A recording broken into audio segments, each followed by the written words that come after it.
ভাই, Real Madrid গত ম্যাচে হেরে গেছে, তাতে আমার বিন্দু পরিমাণ কোনো আফসোস নেই। রিয়াল মাদ্রিদ এখনো পয়েন্ট টেবিলের ১ নম্বরে আছে। যদিও বার্সেলোনা যদি সামনের ম্যাচটা জিততে পারে তাহলে তারা ১ পয়েন্টের লিডে গিয়ে পয়েন্ট টেবিলের ১ নম্বরে উঠে যাবে। তাতেও কিন্তু আমার কোনো আফসোস নেই। কেন আফসোস নেই? এখনো সিজনের অনেকটা বাকি রয়েছে। বাকি যে ম্যাচগুলো রয়েছে ওইখানে যদি রিয়াল মাদ্রিদ ভালো করতে পারে আর বার্সেলোনা যদি পয়েন্ট ড্রপ করে তাহলে আবারও আমরা পয়েন্ট টেবিলের ১ নম্বরে উঠে যাব। যদিও এখনো পর্যন্ত পয়েন্ট টেবিলের ১ নম্বরে আছি, একটা ম্যাচ বেশি খেলে। সো এই দিক থেকে আমার কোনো আফসোস নেই। আফসোসের জায়গাটা হচ্ছে রিয়াল মাদ্রিদ কেমন খেলেছে।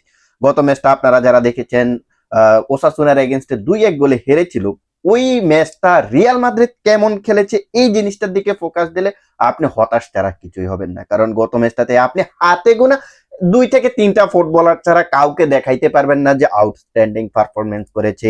ভিনিসিয়াস জুনিয়রের ওই গোলটা ছাড়া, ফেদি বালভার্দের ওই রান মেকটা ছাড়া, যেখানে তিনি অ্যাসিস্ট করেছিলেন ভিনিসিয়াস জুনিয়রকে, এই কিছু হালকা কিছু ম্যাজিক্যাল মুভমেন্ট ছাড়া আপনি দেখাইতে পারবেন না যে রিয়াল মাদ্রিদ ভালো খেলেছে। হ্যাঁ, আপনি দেখাইতে পারবেন রিয়াল মাদ্রিদ অধিকাংশ সময় বল দখলে রেখেছিল, যে এখানে ৬১% বল দখলে রেখেছিল, ৬১% বল দখলে রেখে তারা শুট নিয়েছিল ১৫টা, যেখানে ফার্স্টটাই ছিল অন টার্গেট, বাট একটা মাত্র গোল পেয়েছে। অপর দিকে আপনি যদি ওসাসুনার দিকে তাকান তাহলে দেখতে পারবেন যে তারা গত ম্যাচটাতে টোটালি ৩৯% বল দখলে রেখে ১৩টা শুট নিয়েছে, যেখানে ২টাই ছিল অন টার্গেট। অর্থাৎ রিয়াল মাদ্রিদের প্রায় সমপরিমাণ শুট কিন্তু তারা নিয়েছে, যদিও তাদের অন টার্গেট রিয়াল মাদ্রিদের চাইতে ৩টা কম। বাট এই জায়গাতে আপনি যদি তাদের সিনারি গুলা দেখেন, ওসাসুনার যে অ্যাটাক গুলা দেখেন, অ্যাটাকের সিনারি গুলা যদি দেখেন তাহলে দেখতে পারবেন যে টোটালি তাদের সম্ভবত ৩টা সম্ভবত বার থেকে ফিরে এসেছে শুট।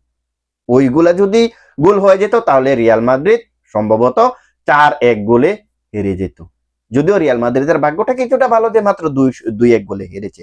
এখন সমস্যা যেটা সেটা হচ্ছে ভাই রিয়াল মাদ্রিদের অ্যাটাক লাইন। এখন অ্যাটাক লাইনের কথা যখন বলতেছি তখন ২টা ফুটবলারের কথা বলতে হয়। এক হচ্ছে ভিনিসিয়াস জুনিয়র, এক হচ্ছে কিলিয়ান এমবাপ্পে। এই ২টা ফুটবলারে কিন্তু রিয়াল মাদ্রিদের অ্যাটাকের মেইন ভরসা। এখন ভিনিসিয়াস জুনিয়র বিগত অনেকগুলা ম্যাচ ধরে তিনি ভালো করতেছে, যেখানে আমরা দেখতে পেয়েছি যে লাস্ট ৫টা ম্যাচে তিনি ৫টা গোল করেছেন, যেখানে আপনি দেখতে পারবেন যে গত কয়েক সপ্তাহ ধরে সে কনসিস্টেন্টলি পারফরমেন্স করতেছে। ইভেন গত ম্যাচটা তো রিয়াল মাদ্রিদের যে একমাত্র গোলটা এসেছে সেটা ভিনিসিয়াস জুনিয়রে করছেন। সো ভিনিসিয়াস জুনিয়র ফর্মে ফিরেছেন। ভিনিসিয়াস জুনিয়রকে অভিযোগ নেই। দেখুন, আপনি যখন গোল করতে পারবেন না তখন আপনাকে নিয়ে সমালোচনা হবে, যেটা ভিনিসিয়াস জুনিয়রকে নিয়ে বিগত এইখান থেকে দুই দুই এক সপ্তাহ আগে কিন্তু আমরা দেখতে পেয়েছি। বাট এখন ভিনিসিয়াস জুনিয়র কনসিস্টেন্টলি পারফরমেন্স করতেছে, ওকে নিয়ে কোনো প্রশ্ন না। প্রশ্নটা হচ্ছে কিলিয়ান এমবাপ্পেকে নিয়ে। এখন আপনারা বলবেন যে ইউরোপের টপ স্কোরার হচ্ছে তিনি, লা লিগার টপ স্কোরার তিনি, রিয়াল মাদ্রিদের টপ স্কোরার তিনি, তাহলে তাকে নিয়ে কেন কমপ্লেন করবেন?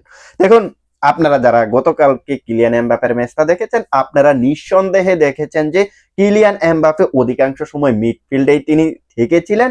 তার যে ডি বক্সে প্রেজেন্ট থাকার দরকার ছিল, তার যে ডি বক্সে উপস্থিত তার থাকার দরকার ছিল, সেই জিনিসটা কিন্তু আমরা কিলিয়ান এমবাপ্পের কাছ থেকে দেখতে পারি নাই। আপনারা কিন্তু এই ম্যাচটাতে দেখতে পারবেন যে সে বেশিরভাগ সময় মিডফিল্ডারের যে ভূমিকাটা সেটাই পালন করেছে। ভাই, তোমার যদি মিডফিল্ড হওয়ার এতই শখ থাকে তাহলে তুমি অ্যাটাকার হইতে গেছে কেন? গত ২টা ম্যাচ ধরে কিন্তু আমরা এই জিনিসটা দেখতেই পাইছি। বেনফিকার এগেইনস্টে যে ম্যাচটা রিয়াল মাদ্রিদ ১-০ গোলে জিতেছিল, ওই ম্যাচটাতেও কিন্তু আমরা এমন সিনারি দেখতে পাইছি। এট দ্য সেম টাইম এই ম্যাচটাতেও কিন্তু দেখতে পেয়েছি সে ডি বক্সে প্রেজেন্ট থাকে না। তিনি কিন্তু মিডফিল্ড থেকে বল ক্যারি করতে চাইতেছে, বাট এই ট্যাকটিক্সটা কিন্তু তার কাজে লাগতেছে না বিগত কয়েকটা ম্যাচ ধরে কিন্তু আমরা এই জিনিসটা দেখতে পাইতেছি।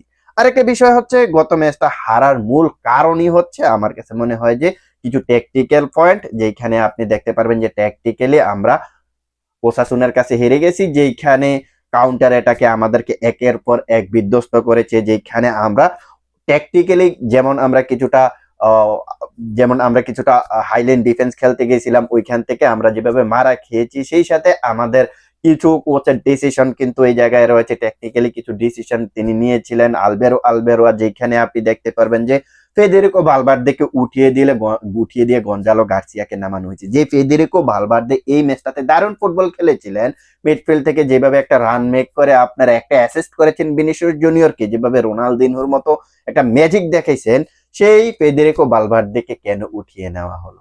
এটাও কিন্তু একটা বড় প্রশ্ন। দেখুন, এই জায়গাতে যদি টেকনিক্যালি হিসেবই করতো আলবেরো, তাহলে অবশ্যই কিলিয়ান এমবাপ্পেকে উঠিয়ে দিতে পারতো। বাট তিনি কিন্তু এই কাজটা করে নাই। তিনি এই কাজটা কেন করে নাই? ভাই, তিনি দেখতেছেন যে এই জায়গাটাতে কিলিয়ান এমবাপ্পে তেমন ভালো করতেছে না, তাকে কিন্তু উঠাই দিতে পারে নাই। এটার রিজন দুইটা হইতে পারে, একটা হচ্ছে তার উপর প্রেসার, দ্বিতীয়টা হচ্ছে ম্যাজিক্যাল মুভমেন্ট। এখন প্রেসারটা কিরকম, তিনি ভাবতেছেন যদি কিলিয়ান এমবাপ্পেকে উঠিয়ে নেয় তাহলে তার উপর বিরাট একটা প্রেসার আসতে পারে, কেন তুমি কিলিয়ান এমবাপ্পের মতন একজন ফুটবলারকে উঠিয়ে দিয়েছো, এমন ধরনের একটা প্রেসার আসতে পারে, যার কারণে ওই প্রেসারটা যাতে তার উপরে না আসতে পারে সেই অনুযায়ী তিনি এই জায়গায় সম্ভবত তাকে উঠে নেই। আর দ্বিতীয় যেই রিজনটা বলেছিলাম সেটা হচ্ছে ম্যাজিক্যাল মুভমেন্ট। তিনি মনে করেছিলেন যে কিলিয়ান এমবাপ্পে যে কোনো একটা ম্যাজিক্যাল মুভমেন্ট দিয়ে, যে কোনো একটা সময়ে ম্যাজিক্যাল মুভমেন্ট দেখিয়ে ম্যাচের মোড় ঘুরিয়ে দিবে, ম্যাচ থেকে সম্পূর্ণ একটা পয়েন্ট ক্লেম করতে পারবে কিংবা সম্পূর্ণ 3টা পয়েন্ট ক্লেম করতে পারবে। বাট এই জিনিসটা তিনি যদি ট্যাকটিক্যালি চিন্তা করে থাকেন, ট্যাকটিক্যালি এই জিনিসটা কিন্তু তার কাজে আসে না। সো এই জায়গায় কিন্তু রিয়াল মাদ্রিদ মারা খেয়ে গেছে। এখন সবকিছু মিলিয়ে রিয়াল মাদ্রিদের বর্তমান যে পরিস্থিতি, গতকালকের সম্পূর্ণ ম্যাচটা আমি দেখি নাই, গতকালকে সেকেন্ড হাফটা আমি দেখলাম। গতকালকে সেকেন্ড হাফ থেকে যে জিনিসটা বুঝতে পারলাম, এই রিয়াল মাদ্রিদের এখনো প্রচুর উন্নতির জায়গা রয়েছে। সামনে যে ম্যাচটা রয়েছে রিয়াল মাদ্রিদের বেনফিকার এগেইনস্টে নিজেদের ঘরের মাঠে চ্যাম্পিয়ন্স লিগের প্লে অফের সেকেন্ড যে লেগটা রয়েছে, ওই লেগেও কিন্তু আমরা রিয়াল মাদ্রিদের কাছ থেকে ট্যাকটিক্যালি এমন কিছু হয়তো বা জিনিস দেখতে পারবো যেখান থেকে রিয়াল মাদ্রিদের অনেক উন্নতি করতে হবে। গত ম্যাচটাতেও কিন্তু আমরা বেনফিকার এগেইনস্টে দেখতে পেয়েছি, যদিও গোল কনসিড করি নাই, বাট আহামরি যে ভালো খেলেছি বিষয়টা কিন্তু এমন না। এখন গত ম্যাচটা যেটা হয়েছে যেখানে আমরা হেরে গেলাম, ওইখানে তো আমরা দেখতেই পেয়েছি রিয়াল মাদ্রিদের উইক পয়েন্ট গুলা। রিয়াল মাদ্রিদের উইক পয়েন্ট হচ্ছে হাইলাইন ডিফেন্স খেলতে গিয়ে তারা অ্যাটাকে শিকার, কাউন্টার অ্যাটাকে শিকার হয়ে বারবার গোল কনসিড করতেছে। সেই সাথে ট্যাকটিক্যালি আমি যে বললাম যে ফেদেরিকো বালভার্দেকে উঠিয়ে দিয়ে এই জায়গায় গঞ্জালো গার্সিয়াকে নামানো, সেই সাথে কিলিয়ান এমবাপ্পেকে সাবস্টিটিউট না করা, এগুলাই কিন্তু রিয়াল মাদ্রিদের বিরাট একটা উইক পয়েন্ট হয়ে গিয়েছিল গত ম্যাচটাতে, যার কারণে আমরা গত ম্যাচটা হেরে গেছি। এখন কিন্তু এখনো পর্যন্ত আমরা পয়েন্ট টেবিলের 1 নম্বরে আছি। আজকে রাতে সম্ভবত বার্সেলোনার একটা ম্যাচ রয়েছে, তারা যদি ওই ম্যাচটাতে যদি সম্পূর্ণ 3টা পয়েন্ট ক্লেম করতে পারে তাহলে কিন্তু আমরা পয়েন্ট টেবিলের 2 নম্বরে নেমে যাব।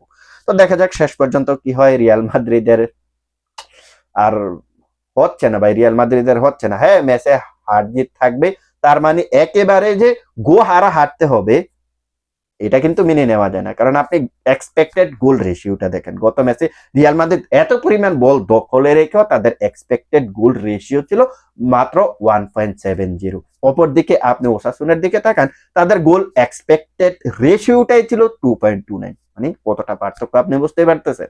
তো সবকিছু মিলিয়ে এখন রিয়াল মাদ্রিদের আয় যায় অবস্থা। দেখা যাক সামনের ম্যাচটাতে কি করে রিয়াল মাদ্রিদ।